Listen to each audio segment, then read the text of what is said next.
নমস্কার বন্ধুরা, পারমিতার খানা খাজানার নতুন আর এক পর্বে আপনাদের সকলকে স্বাগত জানাই। সামনেই ক্রিসমাস বা বড়দিন, আর এই বড়দিনের উপলক্ষে আমরা কিন্তু বাড়িতে বিভিন্ন ধরনের কেকের রেসিপি ট্রাই করে থাকি। তো আজকে আমি আপনাদের জন্য একটা অন্যরকম কেকের রেসিপি নিয়ে চলে এসেছি। সেটা হলো বিস্কিট দিয়ে তৈরি কেক। যদি আপনার বাড়িতে 10 টাকা দামের মেরিগোল্ড বিস্কিট থাকে, তাহলেই কিন্তু আপনি খুব সহজে বানিয়ে নিতে পারবেন এই টেস্টি টেস্টি কেকটা। আর এটা বানানো এতই সোজা যে যেসব বন্ধুরা প্রথমবার কেক বানাতে চান, তারাও কিন্তু খুব সহজেই এই কেকটা বানিয়ে নিতে পারবেন। আর এই কেকটা কিন্তু প্রচণ্ডই সফট আর স্পঞ্জি হয়ে থাকে, টেস্ট তো দারুণ হয়েই থাকে। তাহলে চলুন ঝটপট দেখে নেওয়া যাক আজকের এই কেকের রেসিপিটা। আশা করছি আপনাদের ভালো লাগবে। আর যদি ভালো লেগে থাকে তাহলে অবশ্যই লাইক শেয়ার করে দেবেন। আর এরকম আরও ভালো ভালো রেসিপি পেতে হলে অবশ্যই চ্যানেলটা সাবস্ক্রাইব করে রেখে পাশে থাকার বেল আইকনটা প্রেস করে রাখবেন। আমি এখানে প্রথমে একটা মেরিগোল্ডের বিস্কিটের প্যাকেট নিয়ে নিয়েছি। আমি এখানে একটা 300 গ্রামের প্যাকেট নিয়েছি। তো আমি এখানে পুরোটা ব্যবহার করব না, আমি এখানে এর অর্ধেকটা প্যাকেটের বিস্কিট নেব। মানে আমি এখানে ওজন হিসেবে 150 গ্রামের মতো বিস্কিট নেব। তো প্রথমে আমি প্যাকেটটা খুলে নিয়ে অর্ধেকটা বিস্কিট আমি একটা বোলের মধ্যে নিয়ে নিচ্ছি। এবার এই বিস্কিটগুলো আমি একটা গ্রাইন্ডার জারের মধ্যে নেব।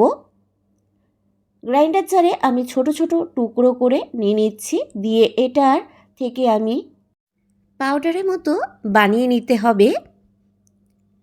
এখানে আমি সেই জন্য সবকটা বিস্কিট ভেঙে দিয়ে দিচ্ছি, দিয়ে একটা মিহি পাউডার করে নেব। তো দেখুন এখানে সবকটা বিস্কিট থেকে মিহি গুঁড়ো করা হয়ে গেছে, মানে পাউডারের মতো বানানো হয়ে গেছে। এবার আমি এর মধ্যে অ্যাড করব চিনি। আমি এখানে পাউডার সুগার বা গুঁড়ো চিনি ব্যবহার করছি। যদি বাড়িতে পাউডার সুগার না থাকে তাহলে নর্মাল চিনি কিন্তু গ্রাইন্ডার জারে দিয়ে একটু ঘুরিয়ে নিলে কিন্তু পাউডার সুগার রেডি হয়ে যাবে। আমি এখানে 1/3 কাপের মতো গুঁড়ো চিনি দিয়েছি, কেননা বিস্কিট অলরেডি মিষ্টি, তাই এখানে চিনির পরিমাণটা বেশি দেওয়ার প্রয়োজন নেই। তবে আপনারা চিনির পরিমাণটা নিজেদের পছন্দ মতো কম বেশিও করতে পারেন। আর যদি গ্রাইন্ডার জারেতে অল্প চিনি গুঁড়ো না করা যায়, তাহলে বিস্কিটের সাথে চিনিটা দিয়েও কিন্তু একবারে গুঁড়ো করে নিতে পারেন। এবার আমি অল্প পরিমাণ দুধ দিয়ে একটা স্মুথ ব্যাটার তৈরি করে নেব।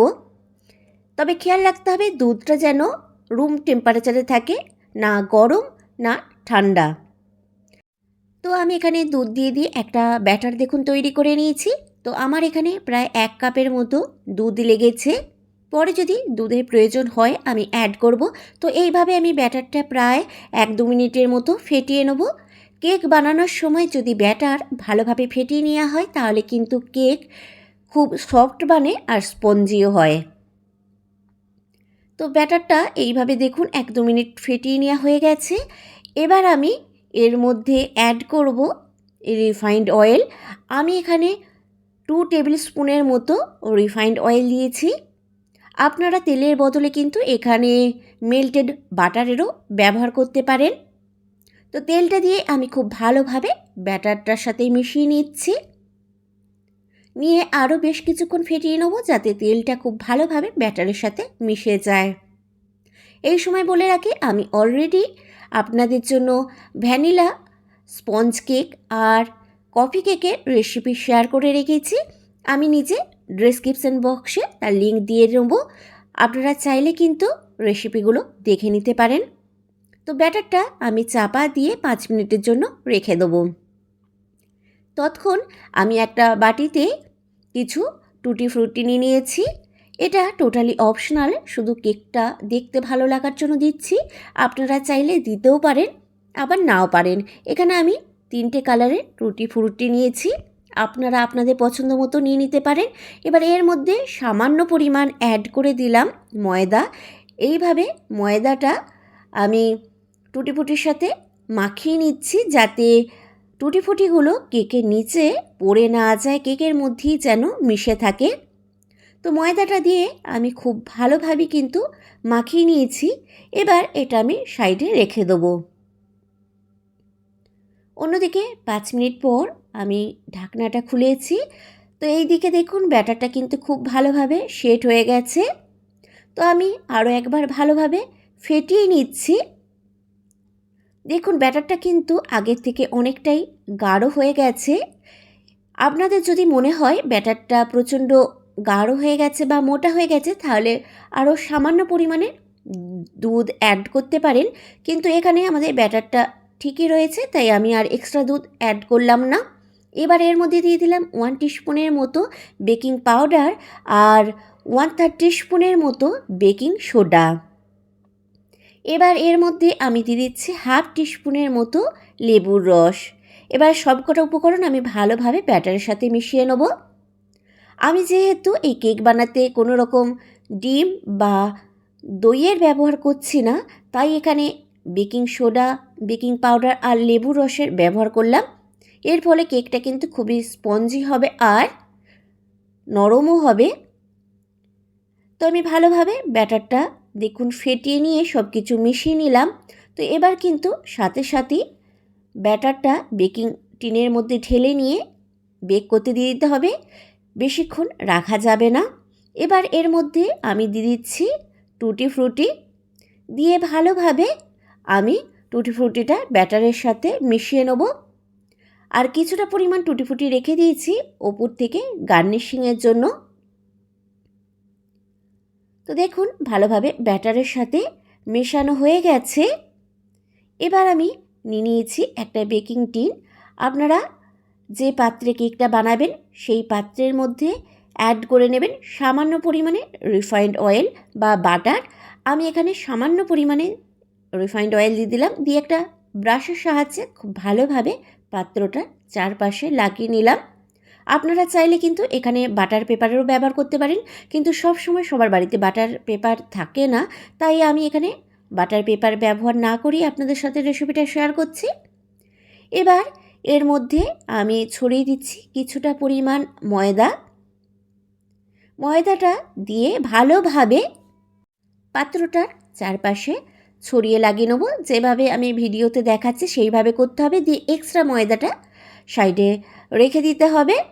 এইভাবে করলে কিন্তু কেকটা খুব সহজেই পাত্র থেকে উঠে আসবে, পাত্রের নিচে লেগে যাবে না। দেখুন ঠিক যেভাবে ভিডিওতে দেখাচ্ছি সেরকমভাবেই করতে হবে। এবার আমি ব্যাটারটা এই পাত্রের মধ্যে ঢেলে দিচ্ছি। পুরো ব্যাটারটা পাত্রের মধ্যে ঢালা হয়ে যাবার পর আমি হাতে করে এইভাবে একটু ট্যাপ করে নিচ্ছি, যাতে ভেতরে কোনো রকম হাওয়া না থেকে থাকে, তাহলে কিন্তু কেকটা খুব একটা ভালো হবে না। এবার আমি উপর থেকে কিছুটা পরিমাণ কাজু দিয়ে সাজিয়ে দিচ্ছি গার্নিশিংয়ের জন্য, যাতে কেকটা দেখতে ভালো লাগে। আপনারা আপনাদের পছন্দ মতো সাজিয়ে নিতে পারেন, চাইলে নাও দিতে পারেন কোনো কিছু, তাতেও কিন্তু কেকটা খারাপ হবে না। আর বাকি যে টুটি ফ্রুটিটা ছিল সেটাও আমি ওপর থেকে এইভাবে ছড়িয়ে দিচ্ছি। তো সব কিছু ভালোভাবে ছড়িয়ে দেওয়ার পর আমাদের কেক কিন্তু একদম রেডি বেক করার জন্য। এইদিকে আমি একটা কড়াই 10 মিনিটের জন্য প্রিহিট করে নিয়েছি। এবার একটা স্ট্যান্ড রেখে দিয়ে তার মধ্যে আমি পাত্রটা বসিয়ে দিলাম, দিয়ে আমি চাপা দিয়ে প্রথমে 5 মিনিটের জন্য লো টু মিডিয়াম ফ্লেমে বেক করব। তারপর গ্যাসের ফ্লেমটা টোটালি লো করে দিয়ে আরও 20-25 মিনিটের মতো বেক করে নেব। তো আমি প্রায় আধা ঘন্টা পর ঢাকনাটা খুলছি, দিয়ে আমি একটা টুথপিকের সাহায্যে চেক করে নেব যে কেকটা আমাদের কতটা হয়েছে। আপনারা চাইলে কোনো ছুরি বা কোনো কাঠির সাহায্য দেখে নিতে পারেন।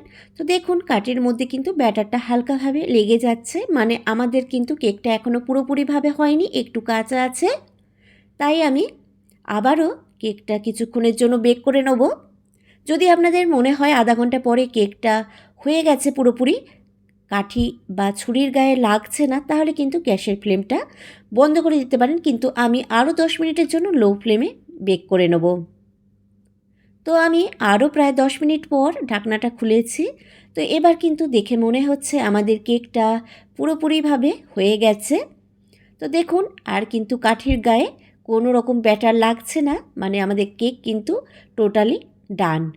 এবার আমি গ্যাসের ফ্লেমটা বন্ধ করে দেবো, দিয়ে কেকটা টোটালি রুম টেম্পারেচারে আসা পর্যন্ত অপেক্ষা করব, বা পুরোপুরি ঠান্ডা হয়ে যাওয়া পর্যন্ত অপেক্ষা করব। তো ততক্ষণ আমি কেকটা এইভাবেই রেখে দেবো। তো কেকটা দেখুন টোটালি রুম টেম্পারেচারে এসে গেছে, মানে একদম ঠান্ডা হয়ে গেছে। এবার আমি একটা ছুরির সাহায্যে কেকটা সাইড থেকে এইভাবে একটু কেটে নিচ্ছি, যাতে খুব সহজেই কেকটা পাত্র থেকে উঠে আসে। তো আমি উপরে একটা এইভাবে প্লেট রেখে দিলাম, দিয়ে পাত্রটা উল্টে দিলাম। দেখুন খুব সহজেই কিন্তু কেকটা পাত্র থেকে ছেড়ে এসেছে।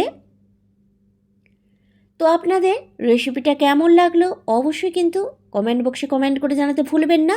আর ভালো লেগে থাকলে অবশ্যই কিন্তু লাইক শেয়ার করে দেবেন। আর বাড়িতে অবশ্যই কিন্তু এইভাবে বিস্কিট কেক বানিয়ে খেয়ে আমাকে জানাতে ভুলবেন না যে আপনাদের কেমন লাগলো। আর দেখে বুঝতেই পাচ্ছেন কেকটা কিন্তু কতটাই সফট বেনেছে। তো আমি যেভাবে আপনাদের সাথে রেসিপিটা শেয়ার করলাম, অবশ্যই বাড়িতে কিন্তু সেইভাবে ফলো করে কেকটা বানাবেন। আশা করছি আপনাদেরও কেক কিন্তু এতটাই সুন্দর বানবে।